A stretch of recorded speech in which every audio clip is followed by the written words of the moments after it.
এত সকাল সকাল কি গুড়ি করছো গো?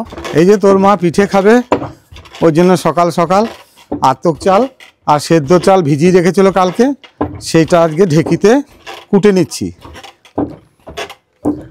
তাই তো? আজকে তো সবার বাড়িতে বাড়িতে পিঠে করে, তাই আমরাও করব। পিঠে খেতে হয় ঠান্ডার মধ্যে, তাহলে পিঠে খাবো।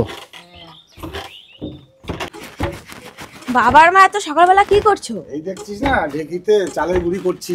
দেখি শব্দে মনে ঘুম ভেঙে গেল তো। হ্যাঁ, সেই ভোরবেলা থেকে শুরু হয়েছে মনে হচ্ছে। হ্যাঁ, এটা চালের গুঁড়ি করে সবাই মিলে নদীতে চান করতে যাবো। পৌষ সংক্রান্তিতে পিঠে বানাতে হয়, তাই চালের গুঁড়িটা করছি। আমাদের এখানে সবাই পিঠে তৈরি করে খায়, ওই জন্য আমরাও লেগে পড়েছি সকাল থেকে। আজকে তো আবার পৌষ সংক্রান্তি না? মেলা চলে এসছে, জয়দেবের মেলা। আজকে চান করতে হয় নদীতে। তাই? হ্যাঁ, অজয় নদীতে।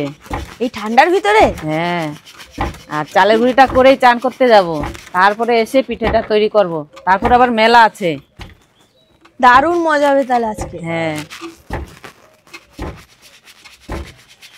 আমি এই প্রথম দেখবো জয়দেবের মেলা। হ্যাঁ, দারুণ হয়। গান হয়, বাউল শিল্পী আসে। এত সুন্দর গান হয়, আসতে ইচ্ছা করে না গেলে। দেখো হাতটা যেন ঢুকে না যায়। না না, একভাবে পাট দাও, তাহলে আর হাতে পড়বে না।